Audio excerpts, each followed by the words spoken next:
तो question number first है हमारे पास, the cost of notebook is twice the cost of pen. तो बोला गया एक कॉस्ट ऑफ नोटबुक मतलब एक नोटबुक की कॉस्ट में दो पेन आते हैं आपके।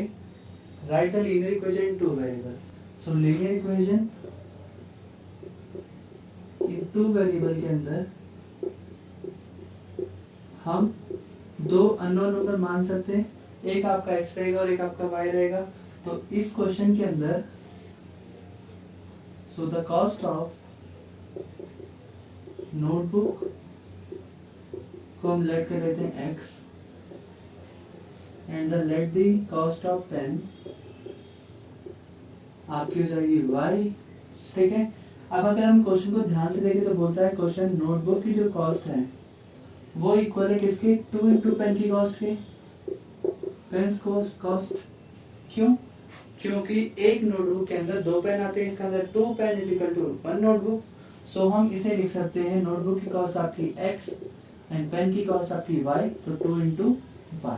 तो आपकी इक्वेशन बन जाएगी x is equal to 2y। Clear है यहाँ तक? Question number 2। क्वेश्चन नंबर 2 में हमें साफ कह रखा है कि जो भी हमारी इक्वेशन है वो इस फॉर्म में होंगी। क्लियर है? ax plus by plus c is equal to 0।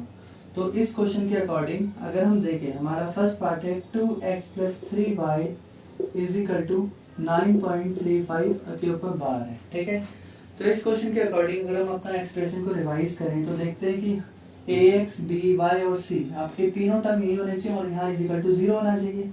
तो इस केस में क्या है, यहाँ दो ही नंबर है तो हम इसको भी इस तरह बुला लेंगे। तो यहाँ जो प्लस में था यहाँ लेके माइनस हो गया, वहां से यहाँ आया माइनस में। अब इस तरफ कुछ नहीं है तो क्या बन गया, 0। तो हमने देखा ये हमारा इस पैटर्न को फॉलो कर रहा है। क्लियर है? तो अब हमें एक बात ध्यान रखनी है, ये सिर्फ फर्स्ट बार बताई जाएगी, उसके बाद फिर डायरेक्टली करेंगे। ठीक है, तो आपको क्या ध्यान रखना है, x के साथ वाला आपका a होता है, y के साथ वाला b और एक कांस्टेंट नंबर को हम c बोलते हैं। क्लियर होगी बात? तो इस क्वेश्चन में हमें बताया गया कि a, b और c की आप वैल्यू फाइंड कीजिए। तो इस अकॉर्डिंग a आपका 2 बनेगा क्योंकि यहाँ x की जगह पर 2 है, b आपका यहाँ पर 3 है एंड c आपका है माइनस 9.35 जिसके ऊपर बार है। क्लियर होगी बात? सो क्वेश्चन पार्ट 2 के हिसाब से ax, by और c आपका सब कुछ है आपके पास। अगर हम थोड़ा इसको मॉडिफाई करें तो यहाँ पर y को मैं लिख सकता हूँ 1/5 इंटू y, ऐसे लिख सकता हूँ। सो इसके अकॉर्डिंग आपका a के साथ x होता है तो यहाँ पर x के साथ कुछ नहीं, इसका मतलब 1 हो जाएगा। तो a आपका बन गया 1। b आपका बनेगा कितना, b के साथ y के साथ वाला b होता है तो ये पूरी टर्म माइनस में चली जाएगी 1/5 के साथ जो आपका b है। और c आपका प्लस c है जबकि यहाँ पर माइनस है, इसका मतलब यहाँ पर माइनस करना है।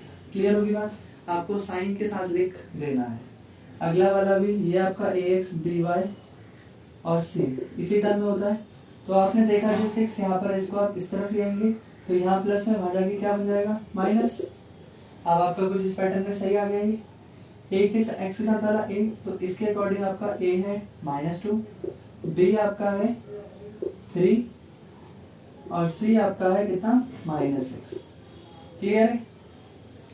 फोर्थ पार्ट क्वेश्चन था ax plus by plus c इस टर्म में होना चाहिए कोई भी एक्सप्रेशन। तो इसके अकॉर्डिंग जो आपका 3y है वो इस तरफ आ जाएगा और ये यहाँ प्लस में इसलिए यहाँ आएगा तो ये माइनस और इज इक्वल टू 0, वहां कुछ नहीं बचा। अब हमने देखा x के साथ पहला आपका a होता है, यहाँ x के साथ कुछ नहीं है तो हम यहाँ 1 मान लेंगे तो आपका a आ गया कितना, 1।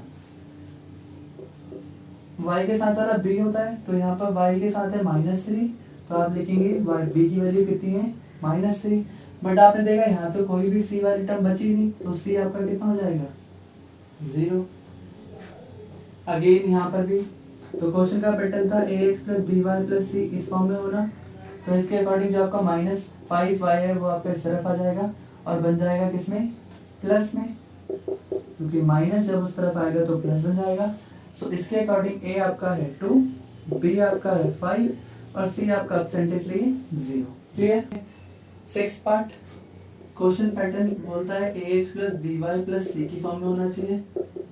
सो इसके अकॉर्डिंग a आपका हो जाएगा 3 क्योंकि x के साथ वाला a होता है तो यहाँ पर 3 है y के साथ वाला b होता है, जबकि यहाँ पर y वाला टर्म मिसिंग है, इसलिए हम b को क्या मान लेंगे 0, बट c वाली यानी कि जो नंबर वाली टर्म होती है वो हमारे पास है यहाँ पर 2।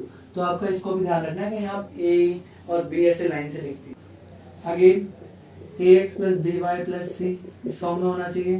तो आपका यहाँ पर x वाली टर्म मिसिंग है, इसलिए आपका x हो जाएगा a हो जाएगा आपका 0।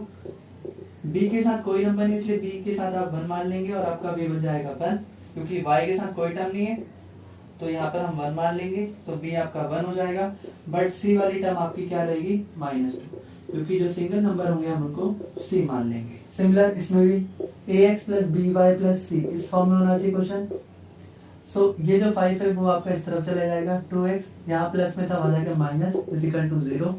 ये इक्वेशन है। इसके अकॉर्डिंग x के साथ वाला a होता है, तो यहाँ पर x के साथ 2 है इसलिए a आपका 2।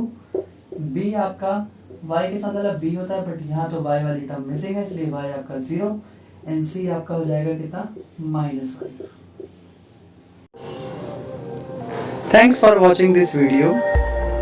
Please do like and comment and subscribe to my channel.